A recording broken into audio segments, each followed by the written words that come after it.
안녕하세요. 올해 33이 된 여자입니다.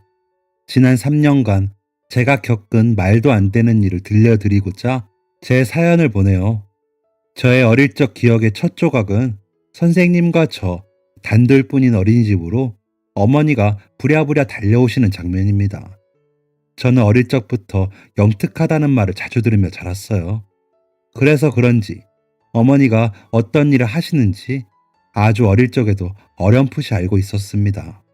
어머니가 하시는 일을 파출부라고 칭하는 것은 조금 큰 이유의 일이었지만요.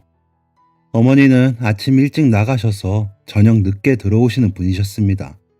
그래서 전 아주 어렸을 때부터 다른 사람의 손에 보살펴지는 경우가 잦았죠. 하지만 그렇다고 어머니가 저에게 소홀했다고 느낀 적은 단 한 번도 없었습니다. 어머니는 음식 솜씨도 좋으시고 손끝이 야무지셔서 사람들은 저를 부잣집 딸내미로 생각할 정도였고, 친구들은 한 번도 먹어보지 못했다는 음식도 저는 부족함 없이 접할 수 있었으니까요. 부족함을 느끼지 않고 살다가 제 가정 환경이 다른 사람들과는 다르다는 것을 알게 된 건 초등학교 고학년 때였습니다. 학기가 시작할 때 학교에서 주는 가정통신문에는 개인정보를 적는 종이가 딸려오죠. 저는 고학년이 되고서야 그 종이를 자세히 들여다볼 수 있었습니다. 지금까지는 어머니가 적어주셨는데 그때는 제가 적고 싶더라고요. 어머니께 제가 적겠다고 하며 펜을 든 순간 뭔가 이상함을 느꼈습니다. 부모란에 내용을 적어야 하는데 저는 아버지가 없더라고요. 한 번도 아버지가 없다는 공백을 느낀 적이 없었는데 그때 처음으로 아버지가 없다는 것을 실감하게 되었습니다. 제가 아버지의 빈자리를 느끼지 않을 수 있었던 것은 어머니의 노력 덕분이라는 것을 나이가 찬 지금은 알지만, 그 당시엔 왜 나는 아버지가 없는가에 대한 의문이 전부였어요. 왜 나는 아버지가 없느냐는 질문에 어머니는 아버지는 분명히 수영이를 보고 싶어 하시겠지만 멀리 가셔서 이제 돌아오지 못하셔. 수영이가 더 크면 엄마가 자세히 말해줄게. 라는 말을 하실 뿐이었습니다. 의아해 하실 수도 있지만 저는 어머니의 이 말을 온전히 이해했어요. 애초에 아버지의 빈자리를 크게 느끼지도 않았고요. 전 그냥 어머니와의 생활이 만족스러웠고 행복했습니다. 물론 중고등학생이 되어 주변 사람들에게 아버지의 부재를 알리면 분위기가 차분해지거나 안쓰러워하는 반응이 대부분이었지만, 주변인들이 아버지 없이 자란 저에게 상처를 줄까 조심스러워하는 것이 보였기에 딱히 상처되는 일도 없었어요. 성인이 되고 나서 아르바이트를 하고 나서야 한부모 가정에 대한 차별적인 시선을 받아봤네요. 가정 형편이 넉넉하진 않았기 때문에 대학 입학 전 생활비를 마련하기 위해 시작한 저의 첫 알바 자리에선 아버지가 없다는 사실을 알고부턴 제가 무슨 실수를 하든 네가 아버지가 없어서 그렇다, 이래서 아버지 없이 자란 애들은 이라는 말을 덧붙이더라고요. 제 첫 알바 자리였던 패스트푸드점에서 그런 일을 당하고는 대학에 입학하자마자 바로 과외를 시작했습니다. 공부를 꽤 잘해 알아주는 의대에 들어갔거든요. 과외를 할 때는 제가 자라온 가정 환경을 이야기할 상황이 없었고 학생의 성적과 교육이 우선이었기 때문에 말도 안 되는 것으로 책 잡힐 일은 없었습니다. 사연을 쓰고 있는 지금 곰곰이 생각해보면 저는 참 운이 좋았던 축에 속하는 듯 합니다. 아버지는 없었지만 아버지 몫의 사랑을 온전히 쏟아주시는 어머니가 계셨고, 어머니는 혼자가 편하다며 연애도 하지 않으셨기 때문에 TV에 간혹 나오는 새 아버지와의 마찰도 없었습니다. 또 초중고를 다니는 동안 아버지가 없다는 이유로 왕따를 당하거나 무시당하는 일도 없었거든요. 고등학생이 된 이후에는 제 또래들도 부모님의 이혼을 많이 겪다 보니 한부모 가정에서 자란 친구들도 많았습니다. 이처럼 부모 중 한쪽이 없다는 것이 흠이 되지 않는 환경에서 자란 것이 참 다행이었네요. 그리고 제 성격도 한몫했던 것으로 기억합니다. 저는 어디 가서 기죽는 성격이 아니었거든요. 아닌 것은 아닌 거다라는 생각이 강한 저는 어릴 때부터 부조리한 것들을 참지 못해 어머니가 수습을 하시곤 하셨습니다. 한 번은 어머니가 저에게 한 일화를 이야기해 주셨어요.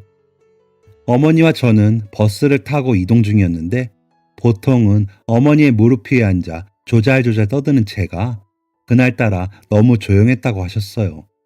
제 시선이 닿는 곳을 따라가 보니 경로석에서 시선이 멈췄다고 합니다. 경로석에는 웬 젊은 남자가 앉아 있었는데 제가 갑자기 어머니 옷깃을 당기더니 엄마, 저 사람은 왜 저기 앉아 있어? 라고 큰 소리로 말하더래요. 어머니는 당황하셔서 글쎄 다리가 아픈가 보지 라고 이야기하셨죠. 제가 경로석이라는 걸 배워온 것 같았다고 말씀하셨어요. 그 경로석에는 젊은 남자가 앉아 있었고 앞에는 노인분이 서 계셨는데 의자에 앉은 남자는 누가 봐도 멀쩡해 보이는 사람이라 제가 보고 있던 모습이 보기 좋지 않았을 거예요. 하지만 어머니는 건장한 남성을 향해 쓴소리를 할 용기가 없었기에 저의 시선을 다른 곳으로 돌리려고 하셨는데 저는 그런 어머니의 마음을 아는지 모르는지 대뜸 큰 소리로 경로석에 앉은 남자를 향해 아저씨, 거기 앉으시면 안 돼요. 거기는 몸이 안 좋고 힘든 사람이 앉는 곳이거든요. 아저씨 어디 아파요? 라고 말했다고 합니다. 어린 나이의 목소리에 버스 안에 있던 사람들의 시선은 다 젊은 남자에게 쏠렸고 남자는 얼굴이 시뻘개져서 다음 정거장에서 내렸다고 해요. 남자가 버스에서 내린 이후에도 건강한 사람이 경로석에 앉아있던 것이 이해되지 않았던 저는 계속해서 어머니에게 경로석에 앉으면 안 되는 거 아니야? 아까 그 사람은 왜 앉아 있었던 거야? 나는 이해가 안 돼. 라고 한참 이야기했다고 합니다. 어머니는 이 이야기를 들려주시며 네 앞에서는 예나 지금이나 나쁜 행동은커녕 나쁜 말도 못하겠다 라고 말하셨어요. 제 기억 한편에도 어머니가 세상엔 저런 사람도 있는 거야 라고 달래시던 장면이 남아있네요. 물론 지금은 세상엔 상식적으로 이해되지 않는 사람도 많고 그런 상황을 모두 짚고 넘어간다면 싸움만 된다는 것을 알기 때문에 대놓고 이야기는 하진 않습니다.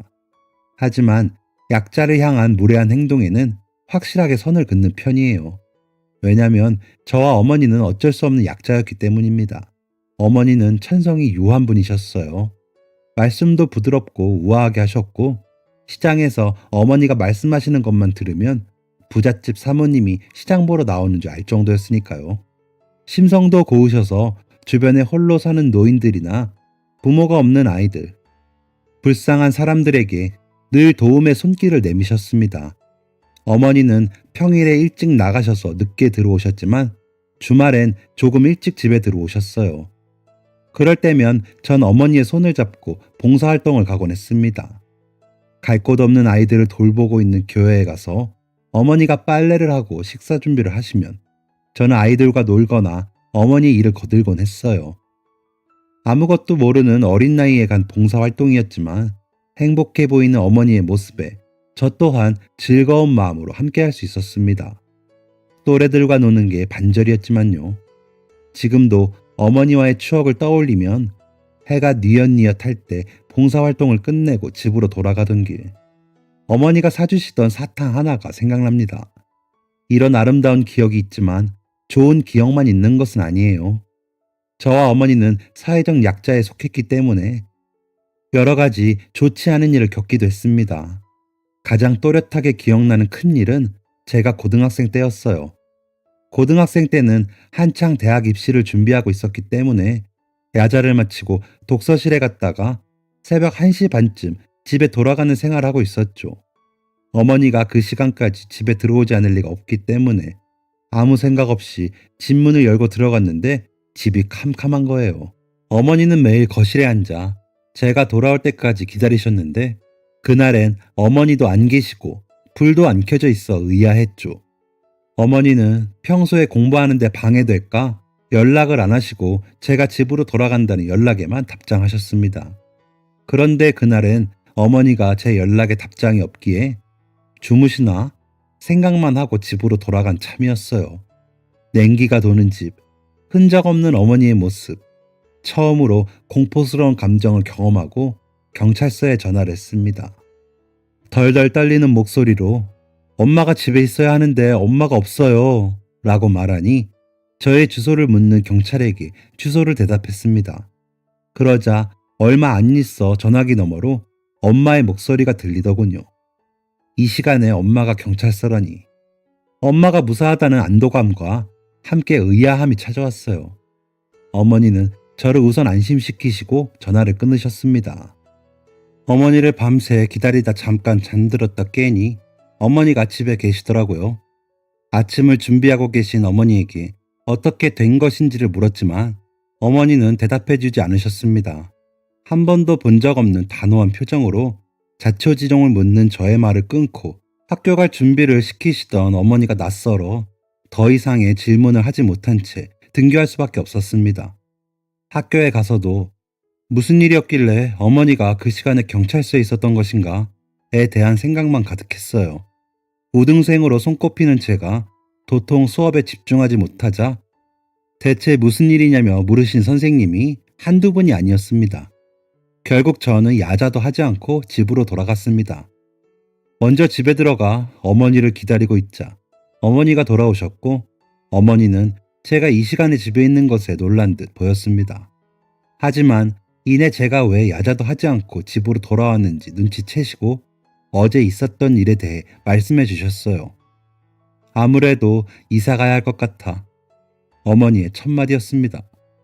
이게 도대체 어제 엄마가 경찰서에 있었던 일과 무슨 연관이 있는가 싶어 저는 잠자코 어머니의 이야기를 들었죠. 사건의 전말은 이러했습니다. 제가 살던 집은 오래된 빌라였는데 한 층에 새 집이 나란히 붙어있는 형태의 건물이었어요. 한 집은 결혼한 지 얼마 안 된 젊은 부부가 살고 있었고 한 집은 저와 엄마, 나머지 한 집은 혼자 사는 30대 중반 남자가 살고 있었습니다.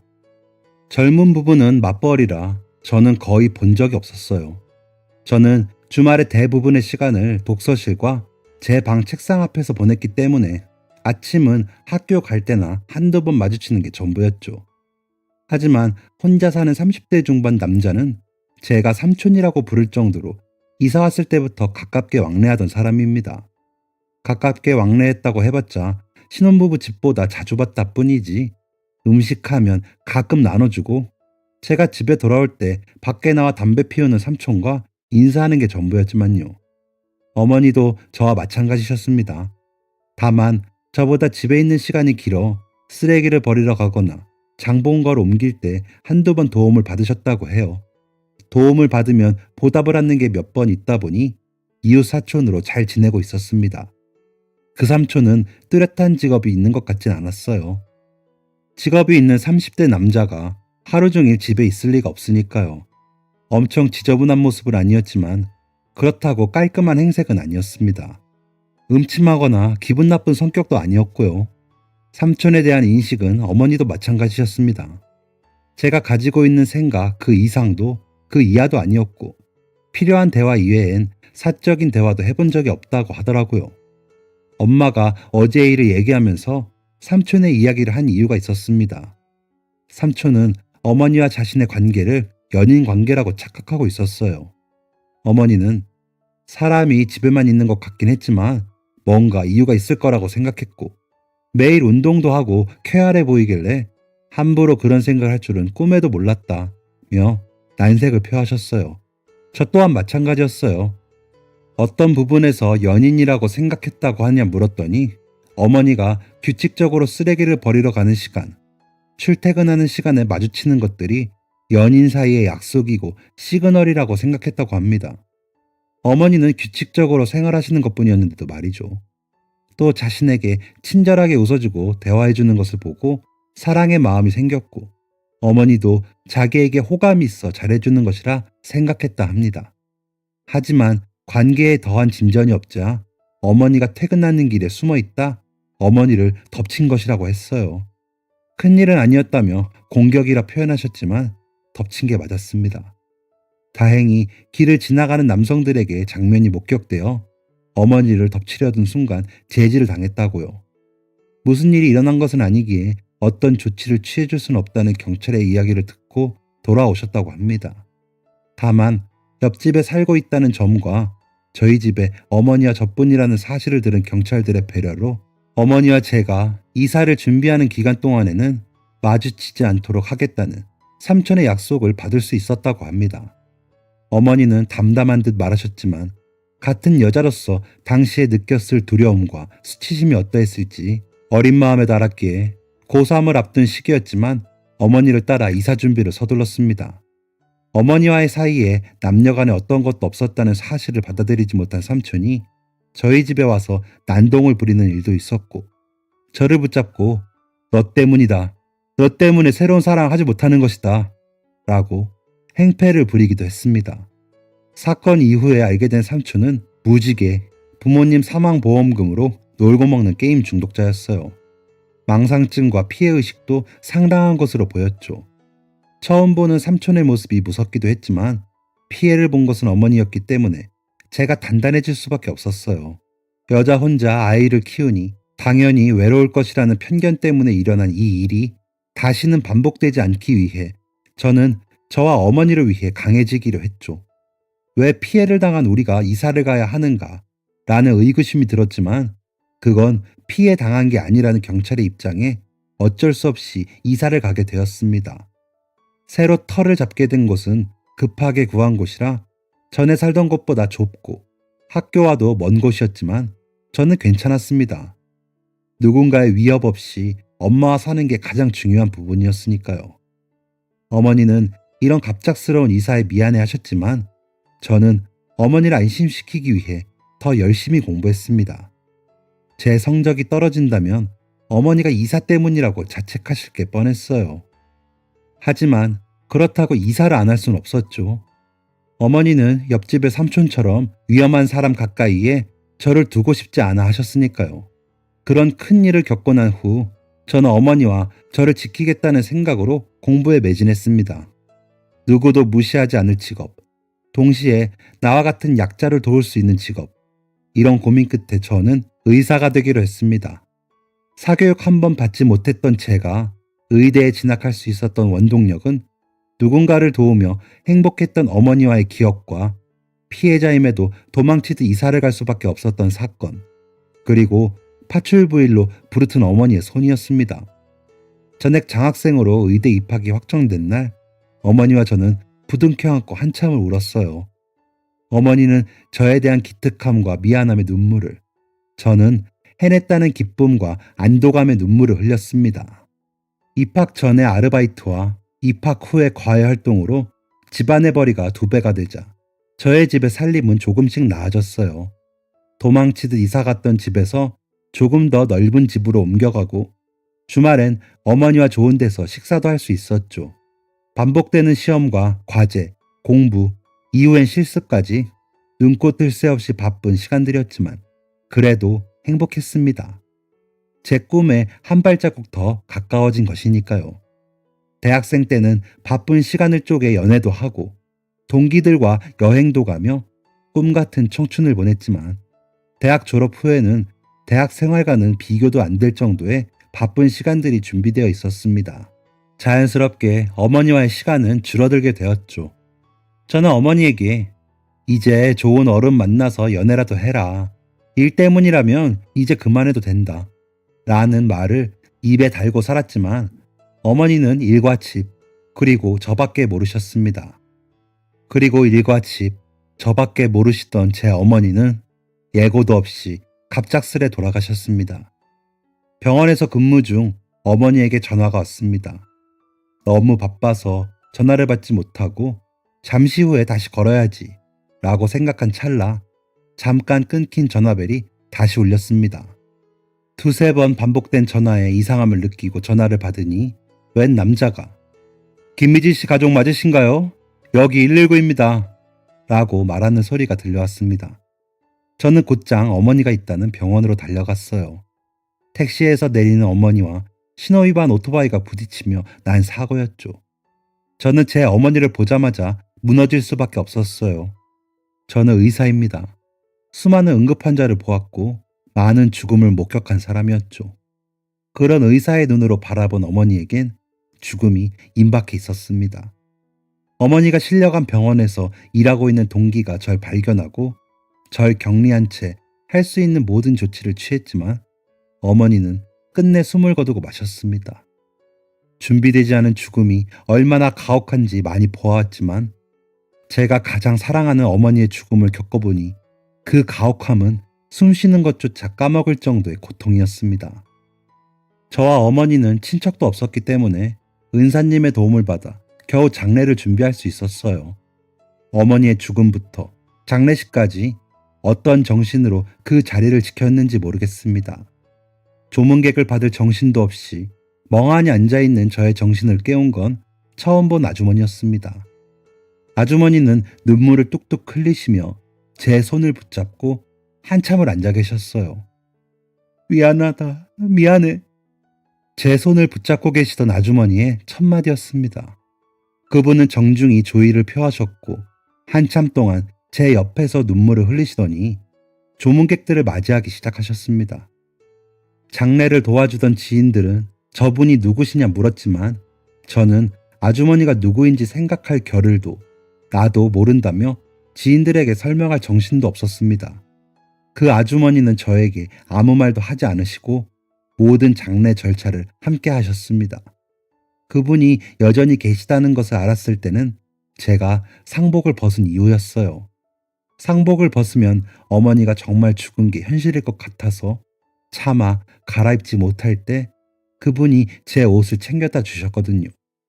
펑펑 울며 옷을 갈아입고 나왔을 때 다시 본 아주머니의 얼굴은 저와 닮아 있었습니다. 어머니가 돌아가신 상황에 처음 본 아주머니와 제 얼굴이 닮았다고 생각할 정도로 똑 닮아 있었어요. 저와 함께라고 표현하기도 미안할 정도로 모든 장례를 돕고 제가 챙기지 못하는 손님들까지 챙겼던 지인들에게 감사함을 전하고 아주머니에게 발걸음을 돌리자 아주머니는 저에게 시간 좀 내어줄 수 있어요? 라고 질문하셨습니다. 저는 일면식도 없는 분이 어떤 이유로 저를 도와주신 건지 어머니의 친구분인 건지 궁금한 게 많았기에 대답해 응했고 저희는 식당으로 향했습니다. 전 자라면서 어머니의 친구를 한 번도 본 적이 없어요. 어머니는 그저 친한 친구 몇과 소꿉놀이를 하는 게 어릴 때 기억의 전부라고 말씀하실 뿐이었거든요. 그래서 혹시라도 어머니의 친구라면 아주머니를 통해 어머니의 흔적을 찾을 수 있지 않을까 기대했습니다. 식당에 들어가니 모든 음식이 준비되어 있었어요. 상다리가 부러질 정도로 차렸다는 이런 광경을 보고 말하는 거구나 싶을 정도로요. 그동안 많이 먹지도 못하는 모습이 안타까웠다며 아주머니는 저에게 식사를 권하셨어요. 하지만 저는 아주머니에게 들을 말이 많았습니다. 이 식당에 오기 위해 탔던 차를 운전해 주시는 분, 식당에 도착한 후 살뜰히 예의를 갖춰 아주머니를 대하는 직원, 그런 사람이 왜 저희 어머니의 장례에 와서 며칠 동안 지내며 장례를 도왔는지 이해할 수 없는 노릇이었으니까요.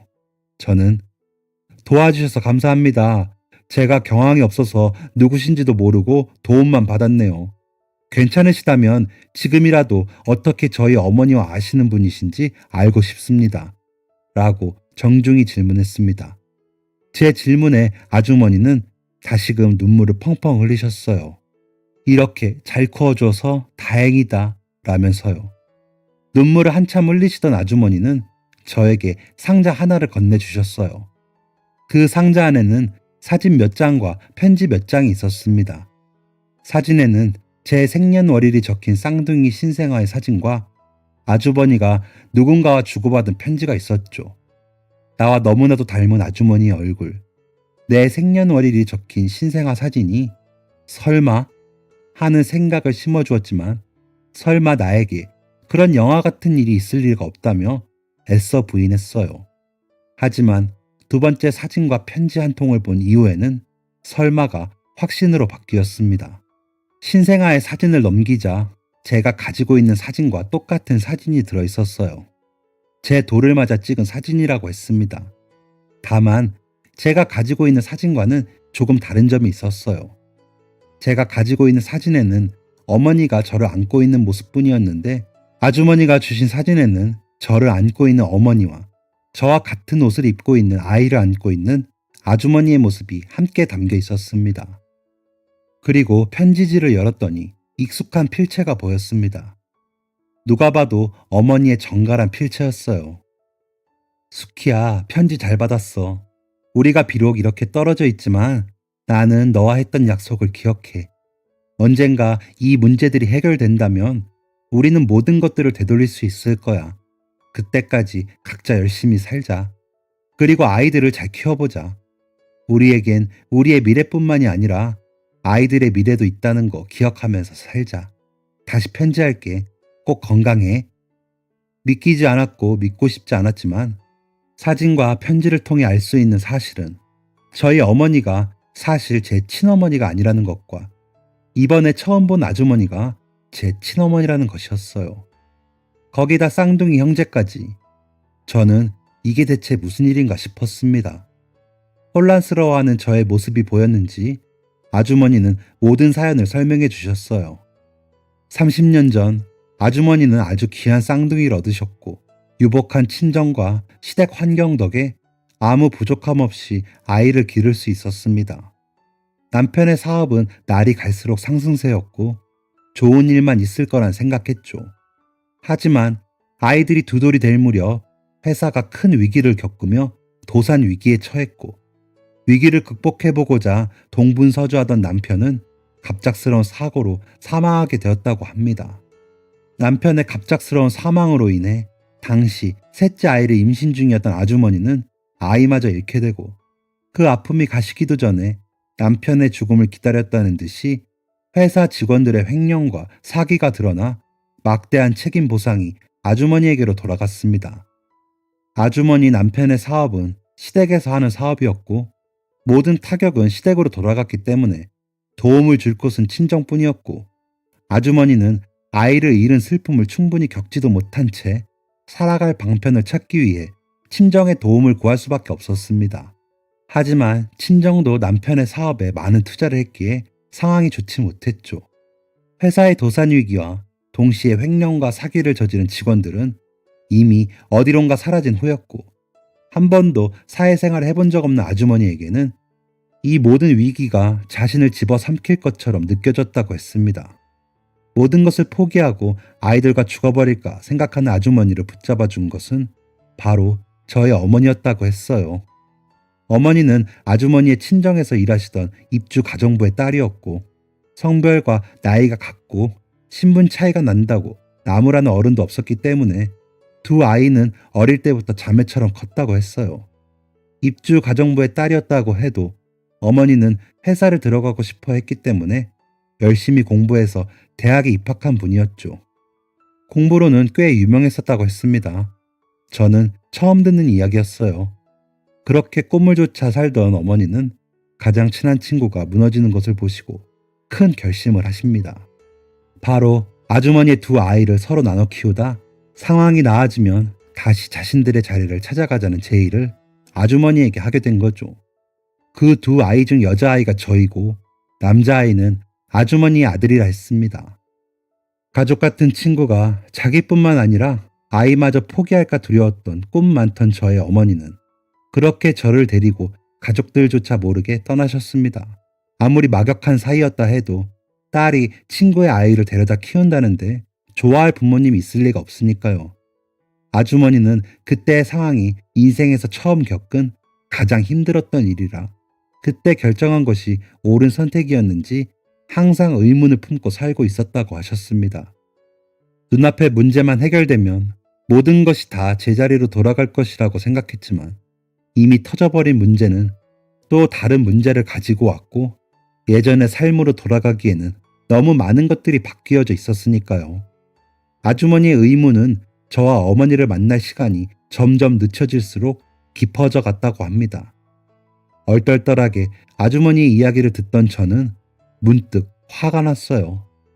아주머니가 저의 친엄마라는 사실은 잘 알겠고 돌아가신 어머니가 절 대신 키우신 것은 알겠는데 도대체 왜 이제야 나타난 거고 연락 한번 하지 않고 만나지도 않은 건지 이해가 가지 않았거든요.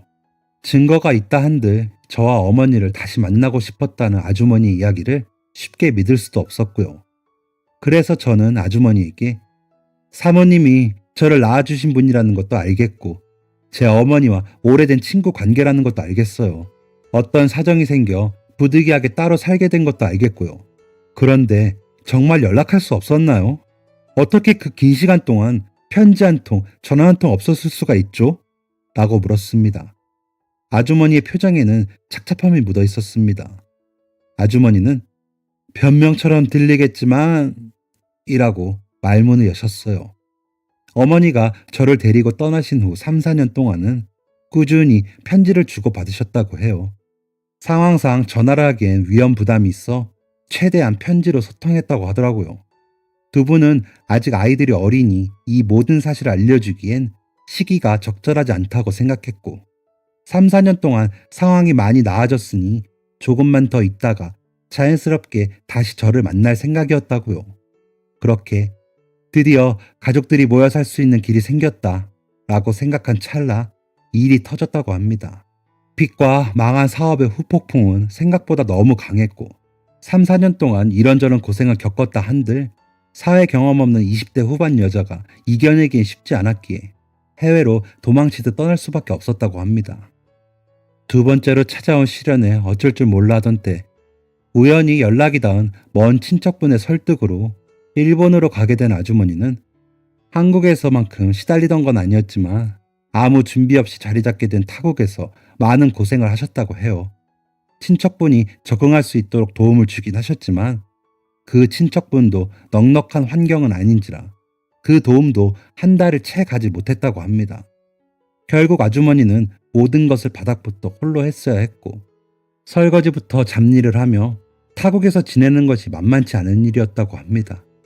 아주머니는 자신의 가족들도 등을 돌리고 누구의 도움을 기대하기 힘든 열악한 환경에서도 꾸준히 저와 어머니에게 편지를 쓰셨지만 왜인지 편지가 반송되는 일이 잦았고 답장은 한 번도 오지 않았다고 해요. 원한다면 반송된 편지들을 보여줄 수도 있다고 했어요. 연락이 되지 않아 마음이 타들어가는 것 같았지만 당장 한국에 들어올 수 있는 상황도 아니었고 전화 한 통 마음껏 할 수 있는 여건이 안 돼서 그렇게 시간이 흘렀다고요.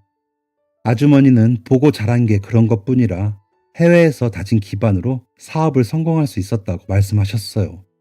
안 해본 고생이 없다는 아주머니의 손은 부잣집 사모님의 손이라고는 보이지 않을 정도로 거칠었고 흉져 있었습니다. 아주머니는 자신이 겪었던 온갖 고생들을 버틸 수 있었던 원동력이 저와 어머니라고 말씀하셨어요. 어머니의 인생을 뺏어 썼다는 미안함과 딸을 지키지 못했다는 죄책감, 연락이 끊어져 버렸음에도 자신이 지켜야 하는 아이와 책임져야 하는 일 때문에 한국으로 돌아갈 수 없는 답답함이 늘 자신을 괴롭게 했다고 했죠. 10년이 넘는 시간 동안 사업을 하며 키운 회사를 정리하고 서둘러 한국에 돌아왔을 땐 이미 저와 어머니의 흔적이 사라진 이유였다고 합니다. 아무리 사람을 써도 찾을 수가 없다 보니 아주머니는 내가 찾아야겠다는 생각을 할 수밖에 없었다고 해요. 오랜 시간 끝에 아주머니가 저와 어머니를 찾은 것은 1년 전이었어요. 저는 깜짝 놀라며 왜 저와 어머니 앞에 나타나지 않았느냐고 물었죠. 아주머니는 벌써 훌쩍 커버린 제 앞에 갑작스럽게 나타날 용기가 부족하여 어머니와 먼저 만났다고 합니다. 서로 생사도 모른 채 살다가 살아있다는 것을 확인하니 반가운 마음이 드는 한편 얼마나 오랜 시간이 흘렀는지 실감이 나신 두 분은 어떻게 아이들에게 이 사실을 알려야 할지 너무나도 조심스러웠다고 해요. 법적인 부분부터 시작해서 어떻게 해야 저와 제 형제가 충격을 덜 받을 수 있을지 고민할 시간이 필요했던 거죠. 그렇게 모든 준비를 마치고 예전처럼 살 수 있겠다 생각하여 제 앞에 나타나려 했는데 갑작스러운 어머니의 사망 소식을 들은 아주머니는 세상이 무너지는 듯 했다고 합니다. 남편의 죽음, 회사의 부도, 믿었던 사람의 배신, 가족들의 외면을 한 번에 겪었을 때보다 더한 상실감이었다고 했어요. 하지만 상실감으로 망연자실하게 장례식장에 들어온 아주머니는 저를 보자마자 정신이 또렷해지는 듯 했다고 합니다. 멀리서 사진으로만 보던 제가 세상을 다 잃은 표정으로 죽어가는 듯 했다고 해요. 겨우 만난 사랑하는 친구를 잃은 슬픔에 딸마저 잃고 싶지 않았다고 하셨습니다. 아주머니의 이야기를 다 들은 저는 밥 한 숟가락 뜨지 못하고 자리를 빠져나왔습니다. 운전기사를 데려가라는 아주머니의 말씀도 거절하고 집으로 돌아와 한참을 생각했죠. 이 모든 이야기가 꽤나 충격적이었으니까요. 하지만 저에겐 어머니의 죽음을 받아들이고 제 일상을 회복해야 하는 중요한 숙제가 남아 있었습니다. 그렇게 반년 정도는 문득문득 실감나는 어머니의 죽음에 슬퍼하다가 다시 일상생활로 돌아가는 것을 반복했던 것 같아요. 아주머니는 제가 그렇게 돌아간 후 일주일 정도 매일 찾아오고 연락을 시도하셨지만 어머니의 죽음을 애도할 시간이 필요하다는 저의 말에 제가 먼저 연락을 드렸을 때까지 연락이 없으셨습니다. 아주머니에게는 어머니의 죽음을 애도할 시간을 달라고 말했지만 사실 전 아주머니에 대한 의심과 불신이 남아 있었어요. 제가 아주머니의 딸이라는 것은 너무나도 잘 알겠는데 아주머니가 저와 어머니를 찾지 못했었다는 게 진실인지 거짓인지 알 수 없었고 정말 저를 열심히 찾았는지도 모르겠으며 어머니가 저를 키우게 됐던 모든 사건들도 실제였는지 의심됐었거든요. 이런 의심은 큰맘 먹고 어머니의 유품을 정리할 때 사라지게 되었어요. 어머니의 물건과 방을 정리하지 못한 채 시간을 보내다가 이제는 조금씩 비워가야겠다는 생각이 들어 어머니가 입으셨던 옷, 침구들을 다 정리하기로 마음을 먹었죠. 그 전에 제가 소중히 보관할 어머니의 유품을 가려내고 있었어요. 어머니는 제가 편지를 써오거나 선물을 드리면 포장지까지 고이 접어 어떤 상자에 담아두셨어요. 제가 그 상자를 보려고 하면 어머니는 화들짝 놀라시며 이건 엄마만의 비밀이니까 엄마가 죽으면 보든가 해 라고 숨기곤 하셨죠. 우스갯소리로 하신 말씀이었지만 실제로 어머니가 돌아가신 후 열어보게 되니 마음이 허하더라고요. 제가 어머니에게 혼자 숨겨두고 맛있는 거 먹으려고 그런다 또 보물상자지 보물상자 라고 하면 어머니는 그래 엄마 보물상자다 라고 웃었던 기억을 회상하며 상자 안의 내용물을 하나하나 정리했더니 그 안에 어머니의 일기장이 나왔습니다. 어머니는 일기를 쓰는 분이 아니셨는데 언제적 일기인가 보니 아주머니에게 들었던 내용과 딱 맞아떨어지는 시기의 일기였어요. 어머니가 저를 데리고 나오시고 아주머니와 어머니의 편지가 끊기기 직전까지의 내용이 담긴 일기였죠. 일기 속 어머니는 아주머니를 다시 만날 기대를 적어두셨지만 어느 순간 연락이 되지 않는 아주머니를 보고 사정이 있거나 죽었겠구나 라고 생각을 하셨더군요. 어머니는 그날 이후 저를 온전한 친딸로 여겨 저를 기르시게 된 것이었습니다. 어머니의 일기를 다 읽은 후 아주머니에게 연락을 했습니다. 아주머니는 반가워하시며 저를 반겨주셨고 그 자리에서 저는 처음으로 저의 동생을 만날 수가 있었습니다. 아주머니의 이야기가 사실이었고 저를 열심히 찾아주셨고 어머니도 저를 친어머니로 온전히 키워주셨다는 것을 알게 되니 마음이 편안하더라고요. 평생 저의 가족은 어머니 한 분이었는데 새로운 가족이 생겨 얼떨떨한 마음이 크지만 피를 나눈 가족들과의 만남을 제 어머니가 누구보다 원하고 계셨다는 것을 알기에 지금의 가족들과도 행복한 추억을 만들어가 보려고 합니다. 저의 이 사연을 읽어주셔서 감사합니다. 이 사연을 듣고 계시는 모든 분들 모두 가족들과 행복하고 기쁜 날들만 있길 바래요. 그리고 하늘에 계신 저의 어머니 너무나도 사랑합니다. 감사합니다. 다들 건강하세요. 지금까지 사연 들어주셔서 감사합니다. 사연이 재밌으셨다면 구독과 좋아요를 눌러주세요. 감사합니다. 안녕히 계세요.